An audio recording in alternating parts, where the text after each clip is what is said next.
Crown Money, where we show you how to pay your home loan off in up to half the time of a normal bank loan. Hey guys, welcome to the Crown Money podcast. My name is Scott Parry, founder of Crown Money, and I have Ben, Amy, welcome to the podcast. How are you?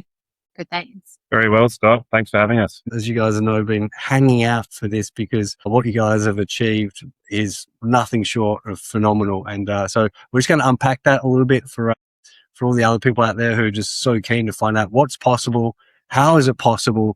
Let's roll back 4 years ago, sitting down. What was your mortgage balance around 4 years ago? I was close to 500K. 500K. So 500K. As of today, we owe just under 100,000. Yeah. So fair to say we've been averaging about $100,000 a year in debt reduction. Yeah, crazy to think, isn't it? That doesn't sound real. How do you do $100,000 per year off the principal? How'd you come across Crown? How'd you find out about us? So it was through conversation about what was possible and started to sort of give us a little bit of background on what Crown was all about. And to be perfectly honest, I think sort of like probably many thought it was like, that's not possible, Michael. I just don't understand how that actually works. He was showing us all the numbers and what was really achievable, and it was too good to be true. He tried a few times to sit us down and talk us through it, and we refused. Yeah. And then, I guess we sort of sat down one last time, and I think then Amy and I sort of had the conversation afterwards, well, what have we got to lose? Like, we're in no sort of worse off position if we go down this pathway and it doesn't sort of let us achieve what we set out to achieve. And then we can always sort of, I guess, make a change, but we haven't looked back since. So you were basically in the mindset, this is too good to be true. And several times went through the numbers and came to the conclusion, this is too good to be true. And 4 years later, the projection showing that your mortgage is under 100 grand, you've paid 400 grand off the principal in those 4 years. That is too good to be true. Even to this day, like, you must be sitting there going, that doesn't add up. No, it doesn't. And I think it won't actually sort of really settle in until it's done and dusted. And I guess then we can sort of say that we sort of are debt free. And that's a monumental moment in our lives for sure. But yeah, it's crazy to think that we've been able to achieve what we've achieved at this point in time. And then I guess the light is starting to appear at the end of that tunnel. And so that just sort of, I guess, motivates us a little bit more. Yeah, it's that sort of like snowball effect, right? It's just every year gets faster and faster, you get more and more motivated, and you can literally see the finish line for this marathon. There are a lot of people who do exactly what you did, sit with us, look at the numbers, think that isn't possible, that can't be true, otherwise everyone would be doing it. What's your sort of advice or guidance for those people? Because the chance of you not revisiting it 3 times, like most people just give it one look over and say, that's not for us. You came back to it 2 or 3 times. What would you be saying to those people who have looked at those numbers or wanting to look at those numbers, but are thinking it just doesn't stack up, this doesn't add up? I think there's nothing to lose. Like, give it a go. Well, I think that you only need to see the benefits are pretty quick, to be perfectly honest. I think sort of back in our old sort of financial setup, we were sort of seeing about a $14,000 reduction on our home loans over the course of 12 months. And I think in the first 2 or 3 months, we'd already sort of seen those sort of numbers. And I think after the first 6 months, it was about a 35K difference. And I think that was the sort of consolidating sort of moment in our minds that, okay, this is actually real and this is achievable and we're well on the way to sort of get going. So look, I think, just if you start to, it's sort of, you have to train your mind to look at it slightly differently though. I think we've sort of been ingrained to sort of understand what the banks do and why the banks do what they do. So we need to sort of be able to sort of take a step back from that and sort of look at how we can actually make our money work for ourselves and not obviously work for the banks, and then go from there. You've obviously looked at those numbers. You're doing $14,000 a year. And then all of a sudden, first 6 months, you do $35,000 in half that period of time. Why? Why did you do that much better? Look, I think we're quite competitive, both of us. And I think we're quite rigid too, so we sort of set our sights on, I guess when we went into this, that we were going to give it the best go. So we were quite committed to that. We have 2 kids and we still support them in all their endeavors and all that sort of stuff. But we just sort of have been able to make it work. And then obviously the benefits are showing on the other side. Yeah, that's one of the keys. When I designed the system, I think the most important thing for most of us is we as humans will spend what we have direct access to. And so once we separate the income from the living expenses, and that allows us to start spending consciously, okay, this is what we've got for the week. What do we need versus what do we want? And I can assure you, if I put 2,000 in your bank account every single week, you'd be spending the 2,000. It's just, we just do. And so I think that's probably one of the key factors where you're now conscious of spending exactly where we're at the end of each and every week. Every other Australian has every single dollar earning going into their account, which they have everything coming in and out of. And there isn't that separation. And so that clarity, I feel, has helped a lot of people like, okay, this is where we're at. Let's try and make it work. And obviously, some weeks are more expensive than others and you're going to need more, but it's that conscious decision. Yeah, we do need more. And then from there, we grab it when we need it, as opposed to just always being there. What have you found the most surprising part of it? Like in terms of what you noticed around your mindset, or what sort of shift you've had? What do you sort of feel the most surprised by? When those monthly things come in with all of the stats on it, it's very rewarding. So can you remember the last one that came through, what that said? I knew that it was under 100,000. That was a good thing. And I think with the way that we're sort of moving, that could see us sort of have this whole thing done in sort of less than 12 months. So I think there might have been a small smile that came out of both our faces at that point, just to, again, just we're getting closer and closer to it. So yeah, it's been exciting the last little bit. Yeah. So just to run those numbers, I know this for so many people out there listening, it's not going to sound real. You're paying close to $8,500 a month off your principal, which is why you're doing $100,000 per year. You've done that for the last 4 years. We're now in that last year. We'd like to have the mortgage paid off in the next 12 months. So by the end of this financial year would be a phenomenal outcome. I know you haven't thought too much about it because you're so focused on that goal, but what that really means is it's going to be probably $8,500 a month surplus building up in your savings account. And for the first time, you're like, this is going to be a very different feeling. How do you think that's going to sort of impact you guys and just your mindset, knowing that you've got that sort of money stacking up and sort of accumulating every single month now without a mortgage payment? It's certainly going to take some adjustment, that's for sure. Like, for the last 4 years, we haven't seen a bank account go above, $650. So, yeah, it'll be nice. So I think there'll be, I'm sure there'll be an opportunity for us to sort of jump on a holiday and take the kids away and do something pretty cool in that space. There'll obviously be some other freedoms that will be sort of able to sort of nurtured as well. So yeah, and then obviously there'll be some stuff around sort of starting to get the kids all sorted and set them up as well. So yeah, but at the moment, and I think we've had these conversations along the way, like I think we just want to be debt free. That's the biggest goal at the moment. It would be nice to actually just see that money start to accumulate over time versus seeing, a sum of money come into the account and sort of 2/3 of it then disappear. So yes, the average Australian has about 30% of their salary goes towards their mortgage, 30 to 40% of their salary. So that's literally like you're getting a 30 to 40% pay rise because you no longer have the bank eating away at that.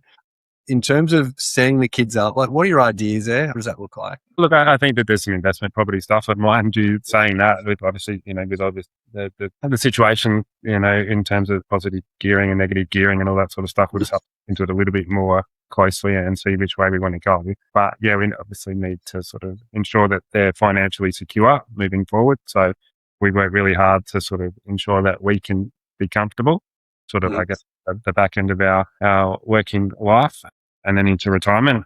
And hopefully we can sort of get them sort of a couple of steps ahead moving forward. Steps, they're going to be blocks ahead. Don't worry about steps. What's going to happen with work? Let's forecast 12 months from now. We're doing a debt-free phone call. It's my favorite part of the month. Every 23 days, I get to do it with the client.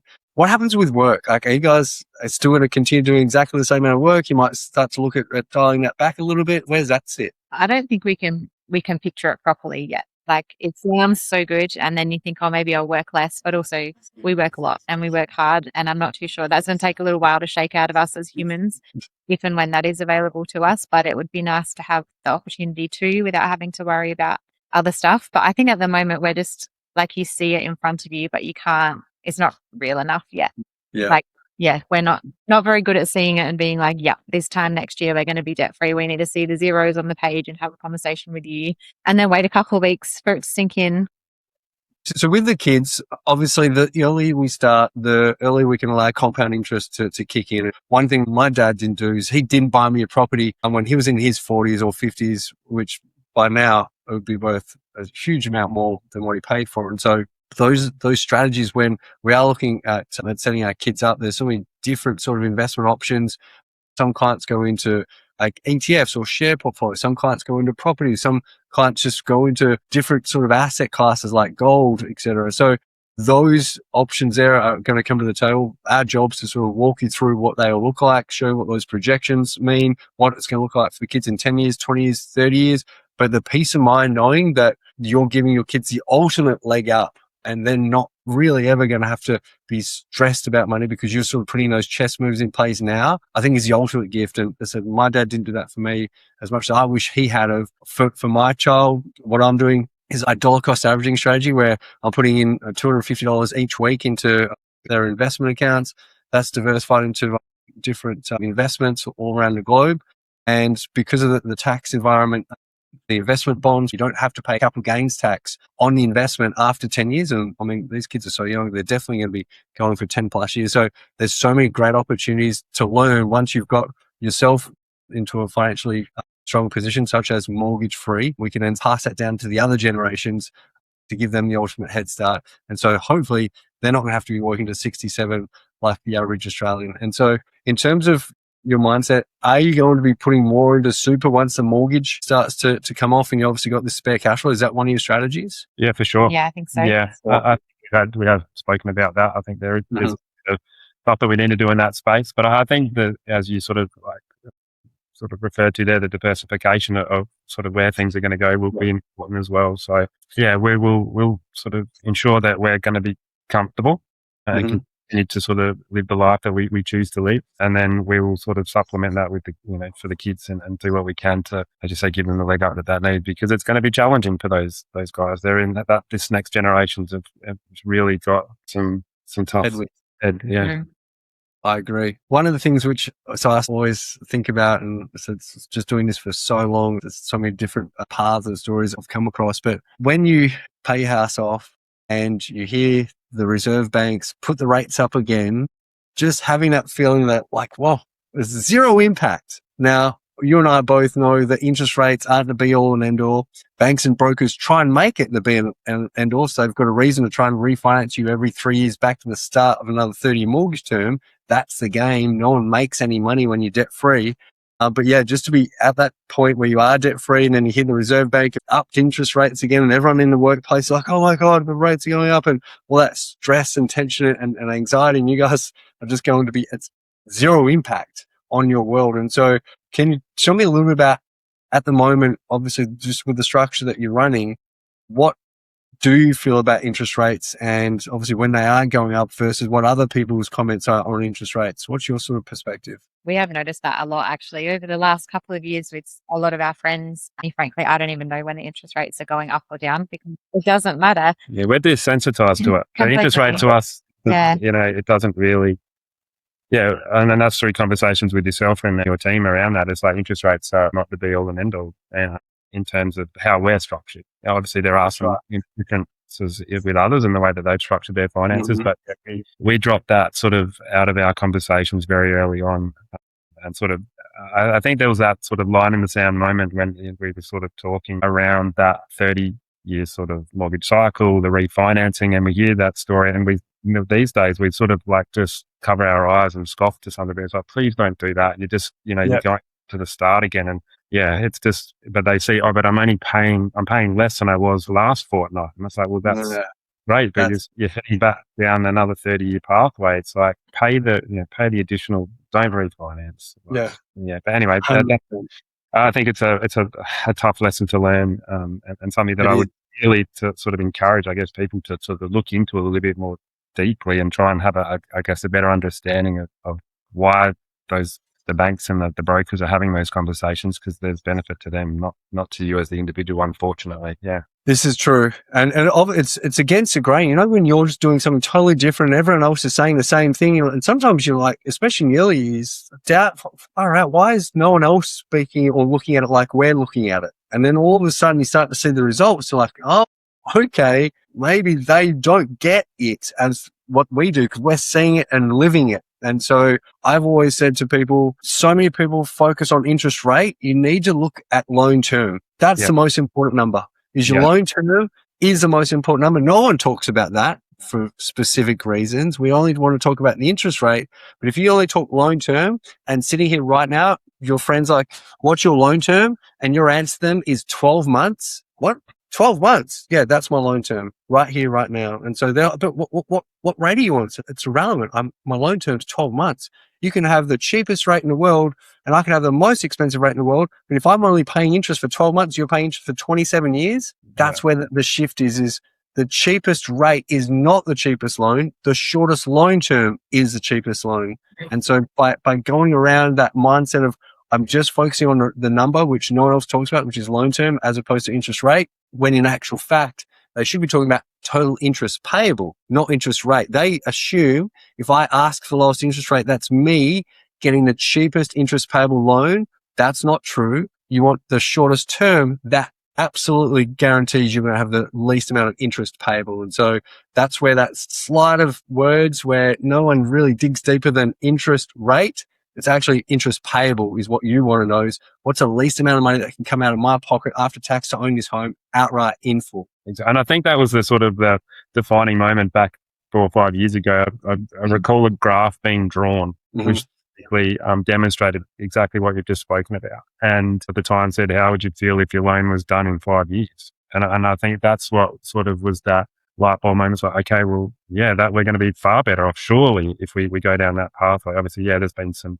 tough times and some challenges along the way, but I think that, as you said, that the loan term is the most important part, and people can focus on that. And sort of doing it a little bit tougher for 5 years versus for sort of long-term gain. I think people are prepared to do that for sure. I don't know any person I've met over the last 24 years. If I said to them, "Do you want to have a little bit of short-term pain for 5 years and never have to pay a mortgage for the next 25 years? Or would you rather just sort of follow the bouncing ball for 25 years and probably retire with a mortgage," which more than half of Australians are doing, which is sad because that means they work their whole life, they get to retirement, they've still got a mortgage, they then have to use their super fund to pay off the mortgage, and now they don't have enough money to retire on because they've used their life savings to pay the house off. And now they're onto the pension at $600 a week.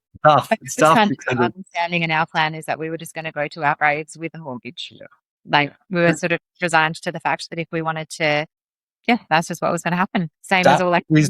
That's the norm, isn't it? Like, everyone's retiring with a mortgage. All my friends are. So that is the norm, but it doesn't have to be. And I've got a saying, which I believe with so much conviction, is the universe rewards courage. You had the courage 5 years ago to go, do you know what? Everyone's zigging. I'm going to zag. I want to try something different. And we can leave at any time. There's no handcuffs. So if this doesn't work for us, we can just go back to what we were doing. But you had that courage to visit it 3 times, which I respect. And I want to say thank you so much. Because like, what if it is true? What if it could happen? Like that whole what if would have obviously got you to a point where it's like, we've got nothing to lose. Let's roll the dice and just see for ourselves. And if it does work, great. If it doesn't work, we're back to where we were anyway. So congratulations. Couldn't be more impressed with your progress. I've just tracked it so closely, and we're going to be doing a debt-free phone call this financial year, and that's going to be a great moment for all of us. I hope you're already starting to think about how we're going to celebrate this debt-free moment, because I think life's about celebrating the wins, and this is one of the biggest wins that you can actually ever achieve in your working life. So thank you from the bottom of my heart for having trust in us. Going through with obviously what we envisioned was a really smart move financially, and to own your home in the next 12 months. Nothing put a bigger smile on my face because I know this is mass. I know the numbers. We will be doing this. There's no guessing. And I think from that'll be that first time where you're like, oh, it actually is real. It actually is true. You can get your title back if you want. You can keep the facility open. You've got options. And that's the most important thing in life. Well, thank you guys for having a product that actual works. Yeah, and for sort of providing the support and the guidance that we sort of needed along the way. So we'll be sort of eternally grateful for that as well. So thank you. I just wish more people trusted it, because there's so many bad actors in this space, as you know, like so many people promising the world, delivering that list, so many people not doing the right thing. And unfortunately it's scarred a lot of people. A lot of people have been burnt. And so unfortunately for us, there are a lot of people each week who come across us and look at the numbers and just don't push the button because of that fear of obviously being ripped off or scammed or whatever it is out there. But I think just for us, you do something for 24 years. There's no bad press about us. We do exactly what we said we're going to do. You can leave at any time. We guarantee if you don't do better with us in 12 months than what you were on your previous loan, we'll refund everything. Because like if you go see a personal trainer at a gym and you're fatter after the first year, I don't know if they need to be paid. So I'm very big on performance based. It's Ben and Amy. We've had our home loan with Crown for the last 4 years, and in the last 12 months, we've paid 101,000 of our principal, and we're excited about it. Thank you so much. Congratulations. We're going to be chatting in the next 12 months. I'm going to be starting to think about what I'm going to be doing for your debt-free parties. I don't know. I don't know. We're too cautious. I don't know. It feels